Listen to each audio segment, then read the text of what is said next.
Hey everyone, we've got some more information on Drakantos. The devs just released their next devlog, kind of going over some of the stuff they've been working on since their movement update. And we're going to kind of go over that here in this video and kind of see what they've done for us, see what they're working on and what's coming up. Hopefully get some information about the upcoming PvP beta, and possibly even early access sometime next year. So let's dive right into it.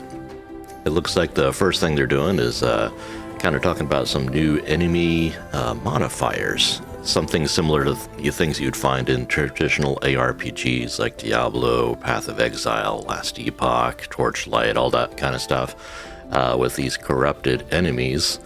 A new system inspired by those elite monsters are commonly found are going to be added to the game here.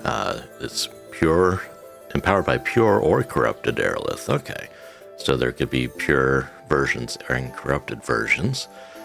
They grant enemies a wide range of random abilities. Okay, so it looks like it's not just modifiers but also abilities. This makes the gameplay more diverse and challenging, as you can face these mechanics combined in different ways, just like with mods in the ARPGs, yeah. And then it looks like they've done about 50 for now.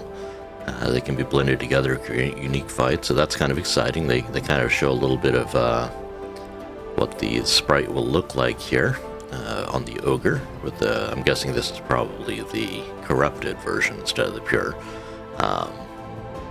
Very cool, very exciting. It's nice to be able to have a little bit more of a challenge. I know in the beta, once you kind of learned the attacks and the movements from the mobs, you could usually just kind of almost trivialize them. But adding these modifiers makes it a little bit more interesting, where you have to pay a little bit more attention and always have that extra risk of dying because you're not knowing what to expect. So always great. It's a great way for them to add difficulty without having to add extra monsters and enemies and things like that. So very cool. Looking forward to being able to test that. And then what is an MMO without fishing, right? So it looks like they've added fishing to the game. I do think they did tell us this was coming at some point in a previous devlog, that it's something they wanted to do. It looks like they went ahead and did that.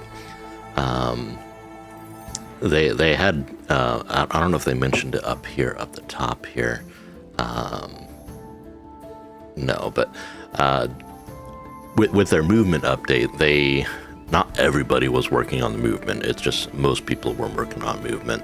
The people who program that kind of stuff, but like sprite teams and user interface teams and things like that, they obviously didn't really have movement update to do. So they were kind of probably working on systems like this and getting these done. So it looks like they're adding some of this stuff. So with fishing, it looks like a normal, almost Stardew Valley-esque, where you send your line in there, you pull, and then you do the fishing here. So it looks like they're also adding an aquarium that will be filled with the fish that you catch, and filling it does unlock several exclusive rewards. And there's also a fishing order system that offers fishing tasks and grants valuable rewards for completing them. Valuable rewards makes me think it's probably like currency, or maybe like tickets for, trading in for maybe these cosmetics as well. But it looks like the aquarium itself is probably more for the cosmetic kind of things, and then the fishing order system is probably mainly for currency, I would think. Materials, gold, whatever it may be. Let's move on here. It looks like they're adding fog to the open world maps and maps and adventures as well. So the maps in the open world are now covered by fog, requiring players to explore in order to reveal them. This was always part of the original plan, but didn't have time to implement it into the beta, and it's now fully in place, so that's really cool. Most MMOs have this, most games have this. You have to explore the area before you can just view it on the map, and I know in the beta, you would just open the map and it was fully explored. So this is also helpful during the the adventures, because a lot of times I'd be going through some of the adventures and wouldn't really know which areas I'd been to, which ones I hadn't been to. So especially if like you're looking for a certain number of things, sometimes having that fog there is actually helpful because it tells you you haven't been here. So maybe there's one of those items there that you need to pick up, because you might need to collect 10 and you've collected 9 and you're searching through the map and you're like, okay, well, let's try to find the last one. Look where the fog is, and it's probably there. So I like that they've added that. Very realistic and very helpful in some ways too. Okay, and then let's go ahead and move on here. We've got some new artifacts as well. So we needed to fill some new artifacts to fill some content, and some old artifacts became dull with the change of free walk gameplay. So I'm guessing they made this for like certain like movement artifacts. Those obviously weren't probably as needed since they changed the movement, so movement's a lot more free, so they probably weren't as effective as they were before with the tile-based movement. So they've either replaced them or reworked them. Some examples they're giving is a magic top hat can be activated to switch places with an ally, and enemies targeting that ally will turn the attention to the user. So this is a good kind of threat swap, I guess, where maybe if you have like a tanky character like a Liam or a Zuladius, or you know, somebody who's a little bit more tanky and can take a hit,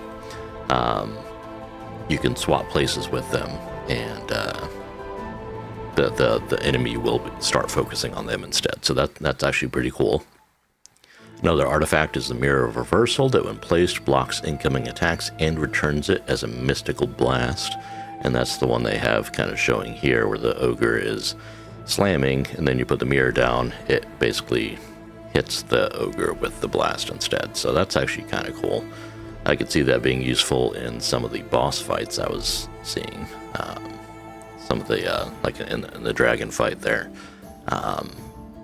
being able to turn the breath away, you know, back to the boss there would have been cool. So, alrighty, and then it looks like they are updating adventure points as well. I know they kind of hinted at this, that they were kind of working on that. So each monster you kill or side objective you complete increases your points at the end of an adventure, improving both rewards and experience. But it was not very visible to players during the adventures, so now the points are always displayed on the screen right next to the objectives. This is a nice quality of life here. I don't think they really changed how you get them or what gives them, how many you get, that kind of thing. I think it's just simply just going to be a display there. I would like it to be a bar as well, which would be nice, because that way you could, if you're trying to, you know, fully complete an adventure, knowing what the maximum points would be nice. So hopefully they do something like that. But even just showing the points so you can kind of get an idea how well you're doing, it is always nice. And then ultimate charge in the scoreboard. You'll now be able to check each ally's ultimate charge in the scoreboard, which will be especially useful in harder boss fights and PvP. This down here is kind of the scoreboard they're talking about. So you can kind of see here where the ultimate is being shown and how charged it is. So that's kind of neat. And then especially like if you are like doing a raid content or something like that, or a boss fight, you can kind of hit the button to see the scoreboard and see, okay, my healer doesn't have his ultimate up, I probably should pop a potion. Or my tank doesn't have a taunt, so I should probably try and kite the guy around a little bit. You know, little things like that, so you can use strategy. Especially helpful for like pickup groups where you don't have a voice communication, where you can't just say as the healer, hey, I don't have my heal up, hit a potion, that kind of thing. So it's helpful to be able to see that in the game. And then looking at MVP, the player with the best performance in an adventure receives 10% extra points at the end. It is a small bonus meant to encourage players to push a little harder and aim for the extra reward. The MVP is highlighted in the tab score with a distinct frame using a warm yellow glow, making it easy to spot as a glance. So it's kind of showing here that Liam, He's done more damage than anybody else, so he is the current MVP. MVP, I'm guessing, is probably not just based on damage.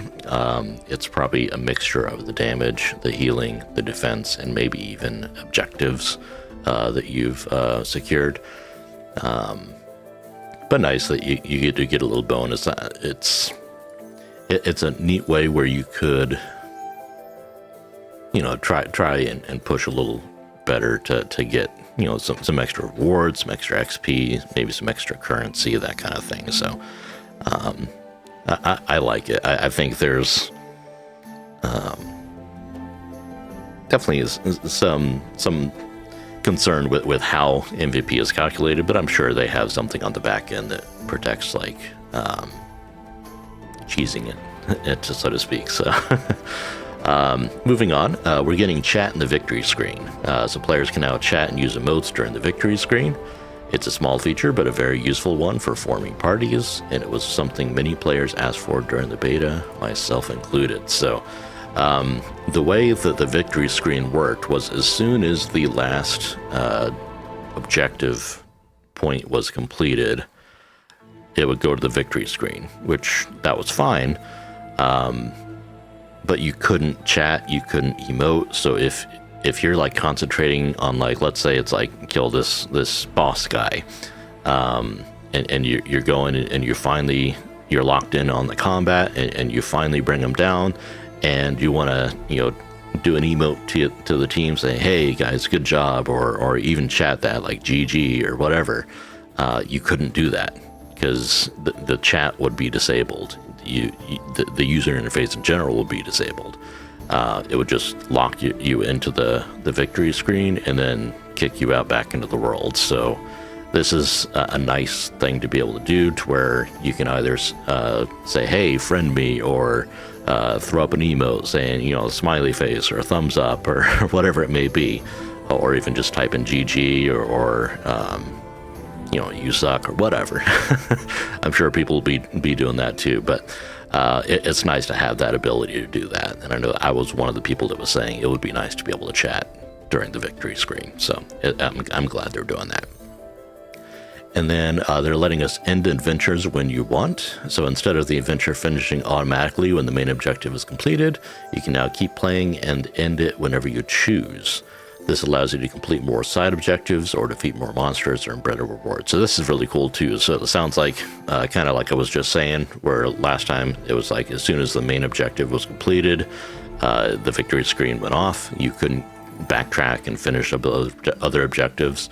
So they're changing that to where you can manually, or you'll have to manually complete the objective. Like here, saying press V to end exploration. And then everyone's got to kind of check off. And I'm guessing you could probably leave and still get the rewards or whatever, but I hope you can, because I'm sure some people just want to go in there, do the main objective, and get out. They don't care about the side objectives, so because they just want like the to min-max that maybe they're wanting to do multiple of them or whatever it may be. But I think after the main objective is completed, you should be able to peace out and get your share of the rewards, but we'll have to see if that's how it's actually working. So we'll see. I could definitely see some griefing where somebody could just never be okay with that. So hopefully that's something that they've thought of.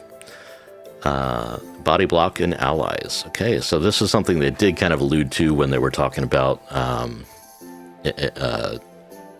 beta feedback, where some people were not happy that players could body block other players, and it did make the logistics of some fights a little bit tricky, because some of the maps are kind of narrow halls, so there'd be mobs there and the mobs would be body blocking you, and then there'd be a player behind you that trying to swing at the same mob and they're body blocking you. You couldn't move out of the way, and then you just die. And there's griefing potential with that as well. So it looks like they've removed body blocking from allied players, summons, and friendly NPCs. But enemies still block movement, as this is an intentional design choice. So they're making it to where you can move through your party and like your summons, your the druid's trance and things like that. Those aren't going to body block you, but mobs can still kind of trap you in. So that's a good compromise, I guess. I'm okay with players being able to block you in as well, but I think there was definitely a lot of frustration, especially with the tile movement, where you could get locked in, and not the majority of the time it wasn't intentional. It wasn't somebody trying to kind of trap you in and force you to die. It was more of they're trying to hit the monster too, and in order for them to do that, they got to be right next to you, and then another mob will come on top of you, and then you couldn't get out, and you're out of potions. You can't kite away. You're just trapped and kind of screwed. But this is a good kind of compromise, a halfway solution to make it to where that there is the potential to be blocked in by enemies, but your allies you could theoretically essentially let someone through without having to move out of the way. You can still continue to attack and do what you need to do without having to actually move out of the way to let somebody through. So I think it's fine. I'll have to see how it plays in the next beta, but I think it's going to be fine. And then they're adding player duels as well, so you can now send duel requests to anyone in the open world. It's a great way to test your skills, have fun with friends, or intimidate your rivals. And this kind of looks like the UI here, typical for it's how most of the UI looks. Very cool that you can do this. I know there was no way to really duel or PvP intentionally, aside from the open world chests, where there were some PvP chests, but that was more like a battle royale, and you couldn't really test like a one-on-one competition with that, because there'd always be somebody else that would be there as well. So it's nice that they're adding that. Yeah, I was kind of expected. It's nice that it's in there now. So that's cool. Pets can find items. So pets can now discover items while walking alongside you, revealing hidden spots you might have missed during exploration.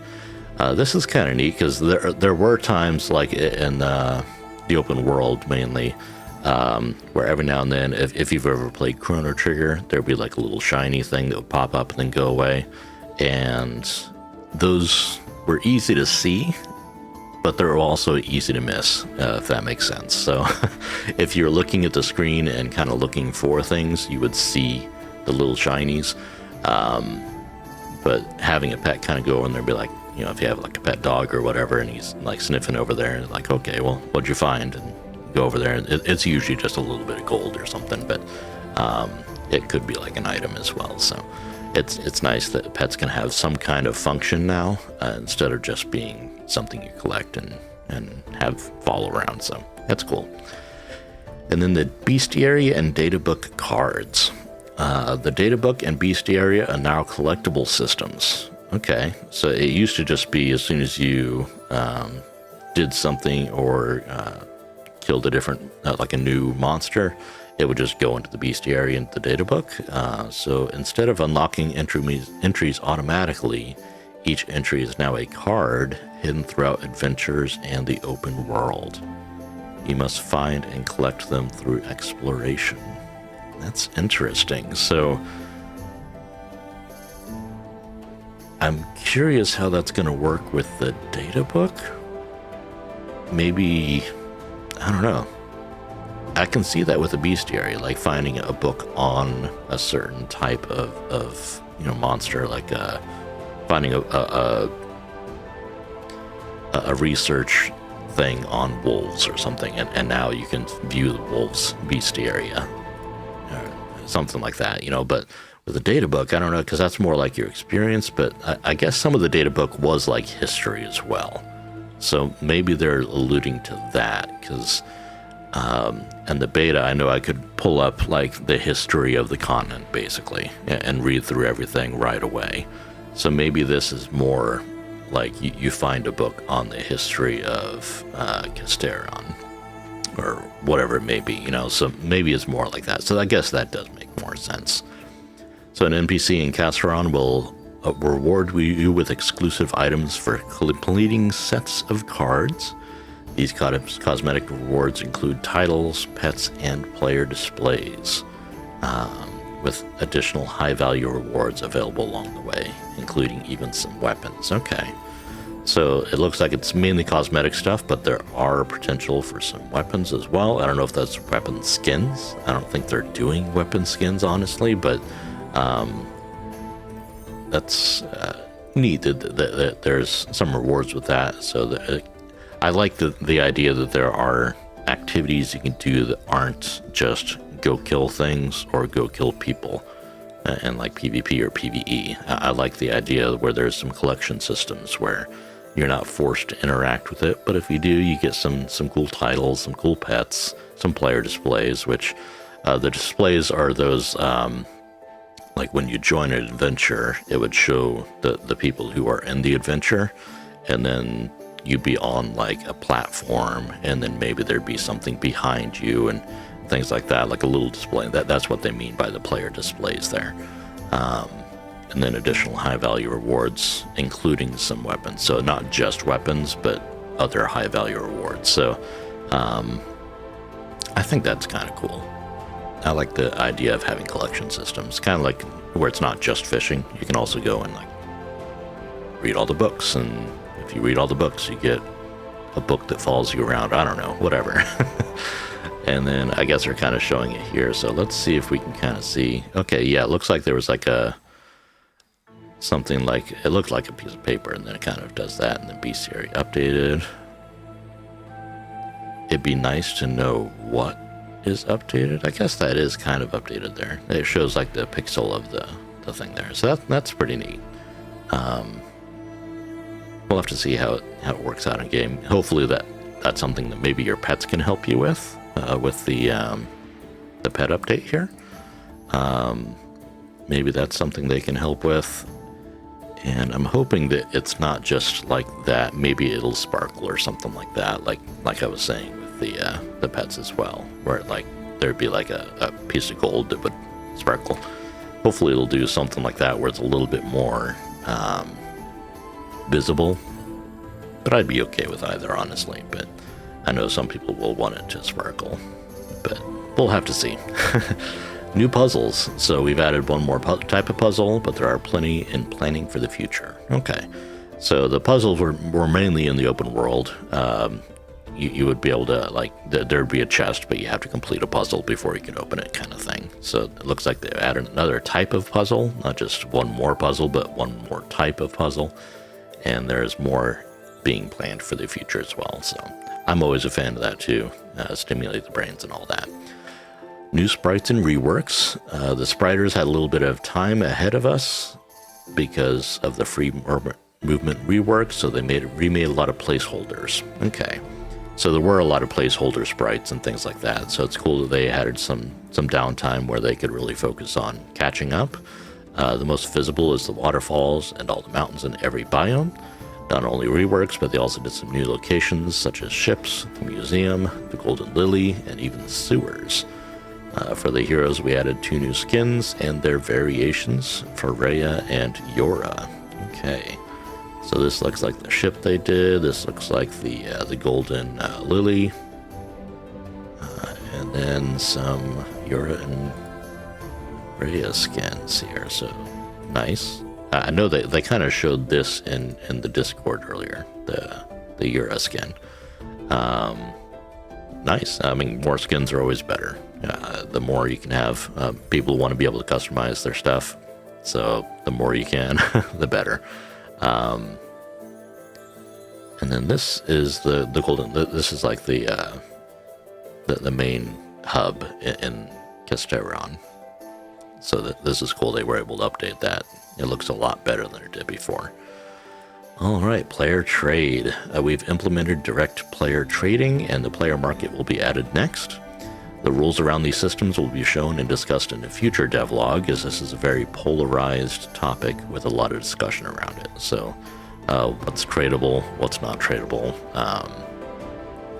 that kind of thing. I'm sure that's what they're meaning with that. Almost all items in Drakantos will be sellable through the player market, including orbs, emotes, artifacts, equipments, mounts, displays, pets, dyes, and general materials. Direct player-to-player trading, however, comes with several restrictions designed to prevent RMT. We will certainly encourage the market of the game, but not this kind of market. So it looks like as far as the player market, that is something that's going to be almost like you can put almost everything on there. I know in the beta, and I think they've talked about this before, they want pretty much everything that drops to be tradable, or at least sellable through the player market.